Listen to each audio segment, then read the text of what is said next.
सूत जी महाराज से 6 प्रश्न किए। सूत जी महाराज ने 6 प्रश्नों को सुनकर के सबसे पहले अपने गुरुदेव को प्रणाम किया है।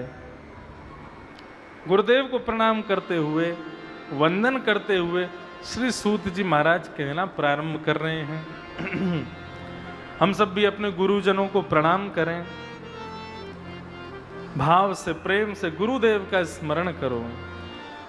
गुरु जी पैया लागू श्याम सो मिलाए दीजियो, गुरु जी पैया लागू श्याम से मिलाए दीजियो, गुरु जी पैया लागू श्याम सो मिलाए दीजियो, गुरु जी पैया लागू श्याम सो मिलाए दीजियो। गुरु कौन? गुरु वही जो श्याम से मिला दे। गुरु वही जो हृदय अंधकार मिटा दे। और गुरु वही जो सब छोड़ के वृंदा विपिन बसा दे।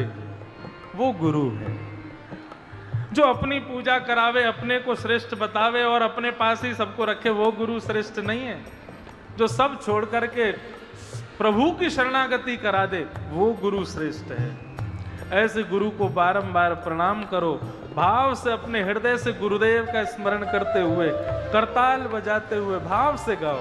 गुरु जी पैया लागू श्याम सो मिलाए दीजियो, गुरु जी पैया लागू श्याम सो मिलाए दीजियो, गुरु जी पैया लागू श्याम सो मिलाए दीजियो, गुरु जी पैया लागू श्याम सो मिलाए दीजियो।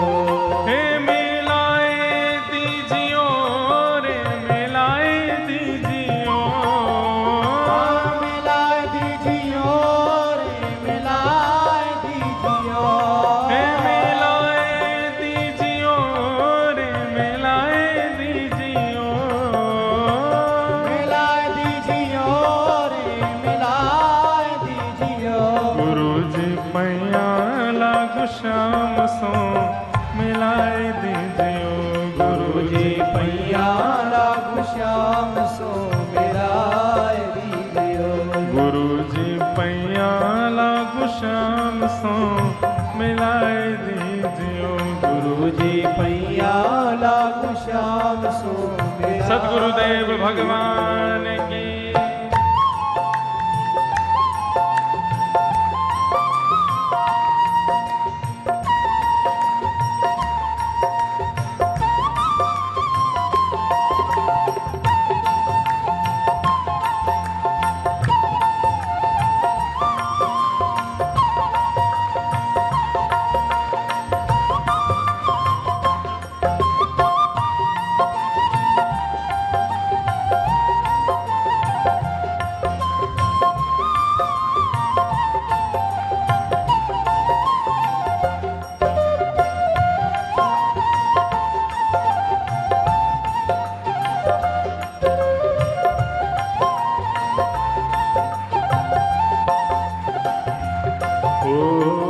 गहरी नदिया नाव पुरानी, गहरी नदिया नाव पुरानी, गहरी नदिया नाव पुरानी, गहरी नदिया नाव पुरानी, गुरु जी पल्ली पार लगाए दीजियो, गुरु जी पल्ली पार लगाए दीजियो, गुरु जी पल्ली पार लगाए दीजियो, गुरु जी पल्ली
जिस घर भीतर घोर अंधेरा, जिस घर भीतर घोर अंधेरा, जिस घर भीतर घोर अंधेरा, जिस घर भीतर घोर अंधेरा। गुरु जी उस घर जोत जलाए दीजियो, गुरु जी उस घर जोत जलाए दीजियो, गुरु जी उस घर जोत जलाए दीजियो, गुरु गुरु जी उस घर जोत जलाए दीजियो।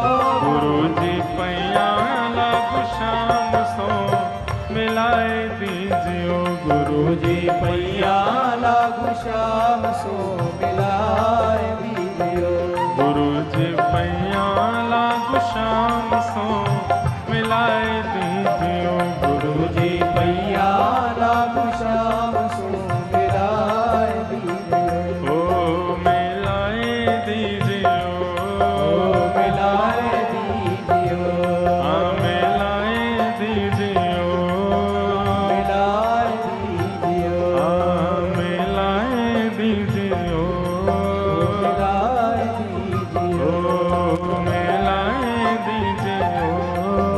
मिलाए दीजियो। सद्गुरुदेव भगवान की जय। बंधुओं, गुकारस्तु अंधकारस्यात् रूकारस्तु निरोधकः। गुरु कौन? जो हमारे हृदय के संशयों रूपी अंधकार को अपने ज्ञान रूपी प्रकाश से दूर करे, वो गुरु। हम लोगों में एक गड़बड़ी आ गई है। आजकल लोग गुरु कैसे बनाते हैं? श्रीमद् भागवत में दत्तात्रेय के 24 गुरु हैं और श्री दत्तात्रेय जी महाराज का भाव कहता है कि गुरु प्रभाव देख करके मत बनाओ, गुरु स्वभाव देख करके बनाओ। हम लोग कैसे हो गए? हम लोग प्रभाव देख करके गुरु बनाते हैं। किसको गुरु बनाते हैं? जिसका प्रभाव बहुत हो।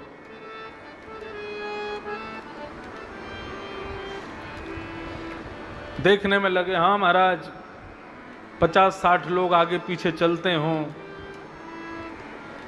पुलिस एस्कॉर्ट करती हुई चल रही है, खूब बड़े बड़े आश्रम बने हुए हैं, लाखों लोग नतमस्तक होते जा रहे हैं। ऐसे प्रभाव को देख करके हम लोग गुरु बनाते हैं। लेकिन दत्तात्रेय जी महाराज का सिद्धांत श्रीमद् भागवत में कहता है कि प्रभाव से गुरु नहीं, स्वभाव से गुरु बनाओ। गुरु का स्वभाव गुरुत्व होना चाहिए। मैं सत्य बताऊं, हमारे सिख भाइयों का गुरुद्वारा में जैसे वो गुरु ग्रंथ साहिब की सेवा करते हैं, अपने गुरुजनों के प्रति जो उनकी निष्ठा है वो देख के बहुत अच्छा लगता है। वहां पर उनके ईश्वर, उनके परम तत्व, आप गुरु ग्रंथ साहिब के कभी गुरुवाणी आदि सुने, मैं कभी कभी सुनता हूं, तो वहां राम कृष्ण की ही चर्चा होती है। ईश्वर तो वही है, लेकिन वो मुख्य रूप से अपने गुरु को श्रेष्ठ मानते हैं। गुरु का स्वभाव निर्मल होना चाहिए, प्रभाव नहीं। पानी पियो छान के, गुरु बनाओ जान के, क्योंकि गली गली में गुरु फिरें, हमसे दीक्षा लियो, स्वर्ग जाओ चाहे नरक में, हमें बस लिफाफा दो। इसलिए गुरु बहुत सोच समझ के बनाना चाहिए। और एक बार जिसको गुरु बना लो, फिर जीवन पर्यंत उसी के बताए मार्ग को, उसी की कही गई बातों को सर्वस्व मानो। यदि आपके गुरु दीक्षा लेने के बाद फिर आपके भीतर संशय प्रकट हो रहा है, अरे हमने तो गलत गुरु बना लिया, हमने तो गुरु गलत नहीं बने, तुम चेला ही नहीं हो बढ़िया वारे।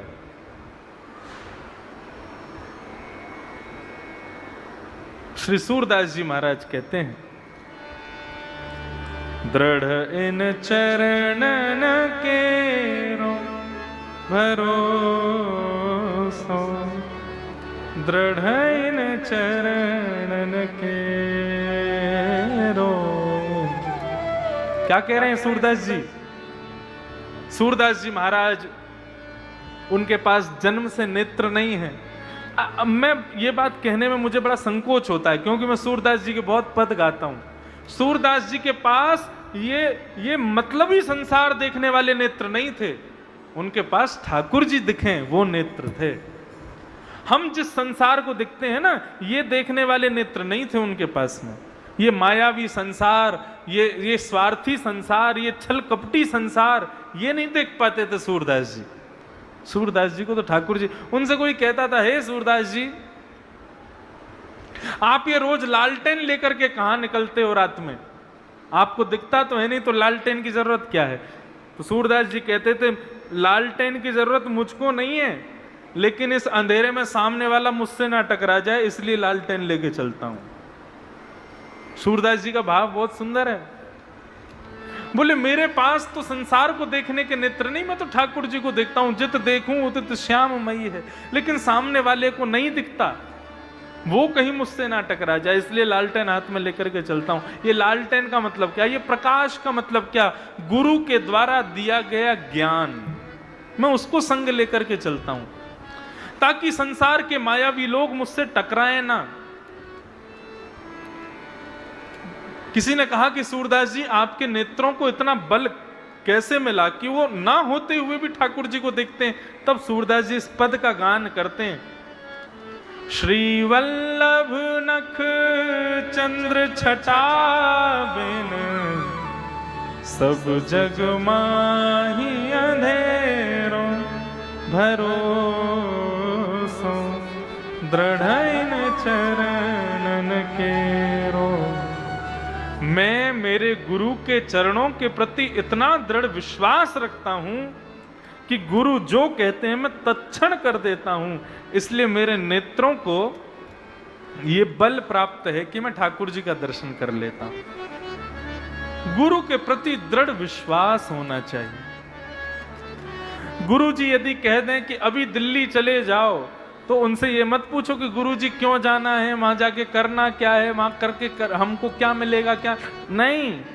गुरु ने कह दिया कि जाओ दिल्ली, तो तुरंत गाड़ी में बैठ के चले जाओ। इतनी आज्ञा पर निष्ठा रखो गुरु के प्रति। आपको सत्य बताऊं, गुरु अपने कर्मों से, गुरु अपने क्रियाओं से हो सकता है कि अपने पद से भ्रष्ट हो जाए, लेकिन यदि तुम्हारे शिष्यत्व में ताकत है तो पदभ्रष्ट गुरु को भी तुम भगवान के शरणागत पहुंचा दोगे। बातें थोड़ी कठिन लगे, ना समझ में आवे तो बात अलग है, लेकिन गुरुजनों से सुनी गई एक कथा आपको सुनाऊं। एक गुरुजी थे, बढ़िया सुंदर आश्रम में रहते थे। बहुत सारे सन्यासी महात्मा भी उनके साथ में रहते थे। सब ने गुरुजी से दीक्षा ले रखी थी। एक दिन एक सुंदरी कन्या के ऊपर गुरुजी का मन आ गया और धीरे धीरे गुरुजी उस कन्या को अपने आश्रम में ले आए। जैसे ही आश्रम में लेकर के आए तो बाकी के सारे चेलों ने सोचा कि अरे गुरुजी तो हमारे बिगड़ गए। तो एक एक करके सब सन्यासी महात्मा जो उनके शिष्य थे, सब ने एक एक करके आश्रम छोड़ दिया, सब वहां से जाने लगे। लेकिन एक ऐसा शिष्य था उनका, वो अपने गुरुजी में कभी दोष नहीं देखता था, उसको गुरुजी में सर्वगुण दिखाई देते थे। वो छोड़ करके नहीं किया। उसको कोई जाके कहता, अरे भाई ऐसी जगह पर रह के अपना सर्वनाश क्यों कर रहे हो, यहां से चलो, छोड़ो इस स्थान को, वो कहता नहीं, मैंने गुरुजी का आश्रय लिया है, अब मैं उनको नहीं छोड़ सकता। हमारे नेत्रों में दोष है इसलिए हमको गलत दिख रहा है, लेकिन गुरुजी जो करें उससे वो भोगेंगे, हम अपने नेत्रों में दोष क्यों लावें? हमारी तो गुरुजी के प्रति गुरु भाव ही रहेगा। और बल्कि उसकी निष्ठा ऐसी थी कि वो गुरुजी की सेवा तो करता ही था, लेकिन गुरुजी जिस कन्या को लेके आए उसकी और ज्यादा सेवा करता था। बोले कि ये हमारी गुरुजी की प्रियसी है तो हमारे लिए और प्रियसी है। एक दिन भगवान को गुस्सा आया, भगवान बोले ये महात्मा बहुत बेकार है और इसने जो है बिल्कुल सन्यास धर्म का सर्वनाश कर दिया, एक पूरे आश्रम को इसने बर्बाद कर दिया, एक कन्या के चक्कर में सबको यहां से निकाल दिया। अब एक बेचारा गुरुनिष्ठ इसके पास रह गया है, इसकी बेचारी की देखो कितनी निष्ठा अपने गुरु में, इतना सब कुछ हो गया फिर भी गुरुजी में कोई दोष बुद्धि नहीं है। इसके शिष्यत्व पर मैं बहुत प्रसन्न हूं, तो इसको लेने जाऊंगा मैं। लक्ष्मी जी बोली कहाँ जा रहे हो? बोले मैं इसके शिष्यत्व पर बहुत प्रसन्न हूँ, इसका गुरु तो बिल्कुल बेकार आदमी है, लेकिन इसका शिष्यत्व तो देखो, अपने गुरु के प्रति कितना भाव रखा है इसने, मैं इसको लेने जा रहा हूँ। भगवान गरुण जी पर बैठ करके आश्रम के मध्य चौक में आकर के विराजमान हुए, खटिया डाल करके वो शिष्य सोया हुआ था। जैसे ही उसको थोड़ा प्रकाश का अनुभव हुआ, आंख खोल करके देखा तो सामने गरुण पर शंख चक्र गदा पद्मधारी श्रीमन नारायण उसके शिष्यत्व पर प्रसन्न होकर के आ गए हैं। जैसे ही उसने देखा इतना तेज प्रकट हो रहा है, इतने चमक रहे हैं, इतनी बढ़िया सुगंधी आ रही है, उसने कहा हे नाथ आप कौन? बोले मैं नारायण हूं, तुमको वैकुंठ ले जाने आया हूं। उसने कहा मैंने ऐसा क्या कर दिया जो आप मुझे वैकुंठ ले जाने आए हो? बोले तुम्हारे गुरु बिल्कुल भी गुरु बनने लायक नहीं है, लेकिन तुम्हारी जो निष्ठा है उनके प्रति, तुम्हारा जो शिष्यत्व है, तुम्हारी जो सेवा है, उससे हम बहुत प्रसन्न हैं, इसलिए हम तुमको लेने आए। बहुत खुश हो गया बेचारा। बोले आप मुझे ले जाने आए हैं, एक बार गुरुजी को प्रणाम कराऊं मैं? भगवान बोले हम तुझ पे लुट गए हैं, बता अब भी तू गुरुजी को प्रणाम करने जाएगा? बोले हाँ अब जा रहा हूं तो एक बार गुरुजी को प्रणाम तो कर जाऊं। भगवान बोले जाओ करो, प्रणाम करो।